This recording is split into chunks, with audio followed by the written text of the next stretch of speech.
3. Ya, halo semuanya. Kami dari kelompok 5 ingin mempresentasikan tentang Dijkstra.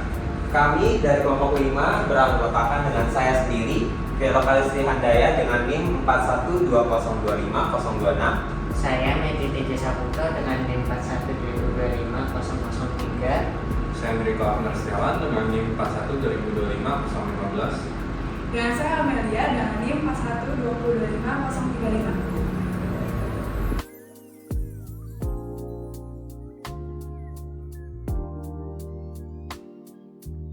Ya, jadi kita masuk ke pendahuluan dari Dijkstra-nya itu sendiri. Jadi apa sih itu Dijkstra? Dijkstra itu algoritma yang digunakan untuk mencari jalur terpendek dari satu titik node ke semua titik lainnya dalam sebuah graf yang berbobot. Apa jalur efisien dari titik A ke B? Ini pertanyaan yang paling sering digunakan kalau kita dapat tabel Dijkstra. Bisa di next. Nah, anggap kita punya graf Dijkstra seperti ini. Ini representatif dari grafnya. Jadi misal A-nya ini ke B itu sama dengan 4 H-nya ini bentuk dari bobotnya itu sendiri. Jadi kalau didefinisikan semua itu jadi kayak gitu. Bisa di next aja. Nah, setiap pasangan node tujuannya itu punya bobot-bobotnya tersendiri dari angka-angkanya itu, menunjukkan bahwa ada jalur langsung antara dua node tersebut dengan jarak tertentu. Graf ini bersifat tidak berarah, jadi undirected. Jadi kalau A ke B itu sama dengan B ke A juga. Jadi kalau A ke B itu 4, kalau B ke A itu juga 4. Jadi sama, nggak ada direksi tertentunya. Ya, mungkin nanti penjelasan codingnya akan dijelaskan dengan teman saya. Kemudian saya akan menjelaskan tentang penjelasan codingnya. Next. Untuk cara kerja fungsi Dijkstra yaitu fungsinya ia menerima dua parameter yaitu graf sebagai peta dan start atau asal sebagai titik awal keberangkatannya. Kemudian kita menghitung jarak terpendek dari semua node lainnya. Next. Lalu program menyiapkan tiga hal yaitu distances, menyimpan jarak terpendek ke setiap node di mana awalnya semua diisi dengan nilai tak terhingga atau infinite kecuali node asal yang diberi nilai 0. Previous menyimpan node sebelumnya dalam jalur terpendek berguna untuk merekonstruksi rute. Semua diisi non di awal. Plan sebuah priority queue atau antrian prioritas berbentuk heap berisi tuple atau jarak node dimulai dengan 0 start. Next. Cara kerja fungsi Dijkstra itu kita menggunakan heap queue atau min heap, memastikan bahwa node dengan jarak terkecil selalu diproses terlebih dahulu sehingga algoritma itu bekerja secara efisien. Next. Kemudian proses penelusurannya atau loop utama, selama antrian plan tidak kosong, program tetap berjalan mengulang langkah-langkah berikut yaitu mengambil node dengan jarak terkecil dalam antrian menggunakan heap queue, heap pop. Jika jarak yang tersimpan sudah lebih kecil dari jarak saat ini dilewati, node ini sudah diproses lebih optimal. Untuk setiap tetangga node tersebut, kita menghitung jarak baru. Jarak saat ini ditambah bobot sisi. Jika jarak baru lebih kecil dari yang sudah tercatat, perbaharui distance dan previous, lalu kita masukkan ke dalam antrian. Kemudian ini setelah urutan dibalik, kita mendapatkan jalur dari awal ke tujuan. Fungsi ini untuk mengembalikan jalur jika valid, atau non jika tidak ada jalur yang ditemukan.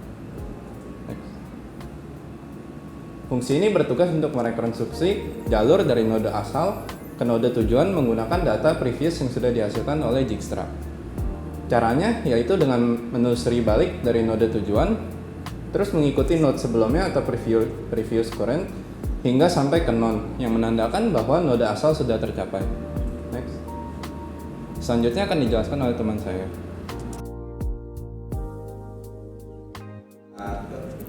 Oke, di sini saya akan menjelaskan proses pencarian rute terpendek.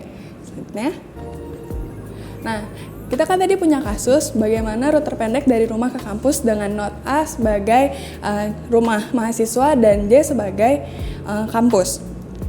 Karena Dijkstra itu mencari rute terpendek dengan nilai terkecil dan mengunjungi setiap node yang ada, kita mulai dari A.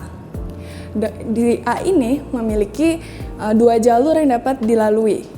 kita lihat di sini, A ke B itu ada 4 dan A ke C itu sama ada 6. Nah, kita bandingkan di sini tuh bobot terkecilnya itu ada di B. Oleh karena itu, kita proses si B terlebih dahulu. Nah, dari B itu kita punya 2 jalur lagi yang dapat dilewati, jalur baru atau kita kenal dengan H. Nah, B ke D itu 3. Nah, ini tuh ditambahin 4 sama 3 itu 7. Jadi D hasilnya 7. Nah, terus ada B ke E itu hasilnya 6 karena ditambahin 4 sama 2 jadi 6. Nah, di sini kita memiliki bobot yaitu 6 nih, sama-sama bobot terkecilnya 6 di C sama di E. Nah, kita proses terlebih dahulu si C-nya. Nah, si C ini juga memiliki H 2, yaitu kalau misalkan si C ke E itu sama dengan 7. 6 tambah 1 sama dengan 7. Selanjutnya C ke F itu 5. 6 tambah 5 itu sama dengan 11. Karena kita masih punya bobot terkecil itu di B ke E, maka kita pilih bobot terkecil yaitu di E. Nah, selanjutnya kita simpen nih nilai-nilai di sini tadi. Si B 4 ke D ini kita simpen 7, D 7, E 6 sama F ini. Karena E ke F ini 9, 4 tambah 2 tambah 3 itu 9. Karena tadi dari C itu 11, maka si nilainya itu kita update menjadi 9 karena kita pilih bobot terkecil. Nah, selanjutnya kita periksa lagi si E ini, kita proses.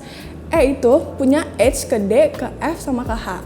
E ke 4 itu kan 10. 4 tambah 2 tambah 4 itu 10.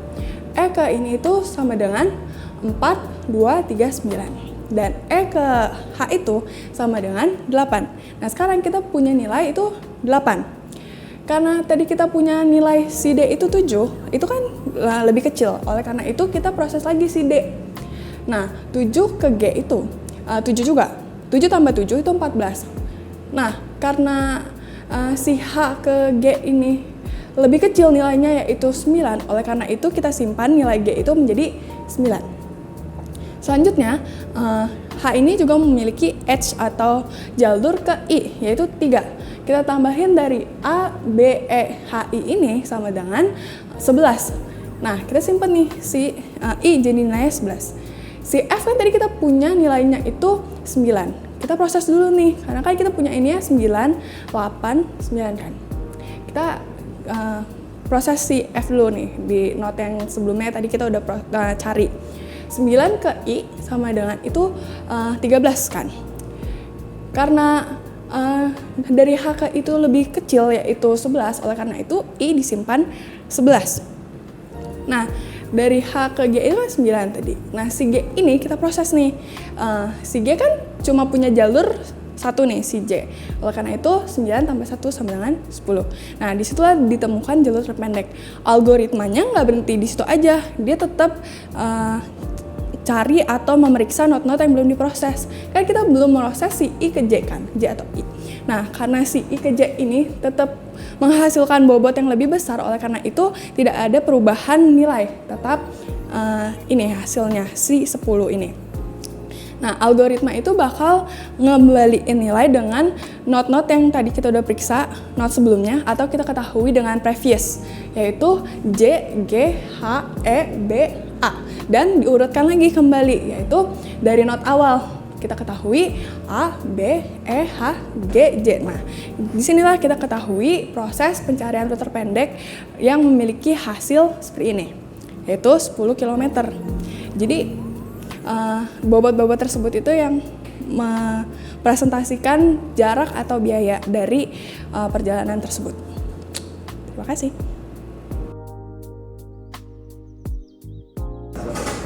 Nah, selanjutnya ini sekarang saya akan menjelaskan bagian studi kasusnya. Next. Nah, pada implementasi ini, graf digunakan untuk mensimulasikan jaringan jalan yang menghubungkan berbagai lokasi di dalam kota.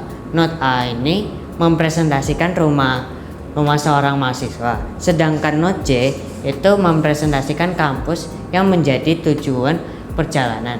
Nah, not-not lain ini menggambarkan persimpangan jalan dan fasilitas umum yang dapat dilalui selama perjalanan. Nah, tujuan dari program ini adalah mencari jalur dengan jarak tempuh paling pendek dan dari rumah menuju kampus. Untuk menyelesaikan permasalahan tersebut digunakan algoritma Dijkstra yang akan menghitung seluruh kemungkinan rute dan memilih jalur dengan total jarak paling kecil. Next. Nah, ini gambaran grafnya. Yang A itu adalah rumah mahasiswa, yang B persimpangan rumah, seterusnya sampai J yang itu kampus. Next. Nah, di sini udah kita temukan kalau dari tujuan A ini yang jalur terpendek A ke J itu sudah ditemukan, yaitu A, B, E, H, G, J. Next. Nah, berdasarkan hasil perhitungan jalur terpendek yang diperoleh adalah A, B, E, H, G, J. Nah, jika dikonversikan ke lokasi nyata, maka rute tersebut menjadi rumah mahasiswa yaitu A, persimpangan perumahan yaitu B, simpangan kota itu E, flyover itu H, terus yang taman kota itu G, dan yang terakhir kampus itu J. Nah, total jarak yang ditempuh itu adalah 4 tambah 2 tambah 2 tambah 1 tambah 1 sama dengan 10 km. Nah, hasil tersebut menunjukkan bahwa mahasiswa dapat mencapai kampus dengan jarak tempuh minimum sebesar 10 km. Nah, jalur ini dipilih karena memiliki total bobot yang lebih kecil dibandingkan jalur alternatif lainnya yang tersedia pada graf. Nah, selanjutnya akan dijelaskan. Next.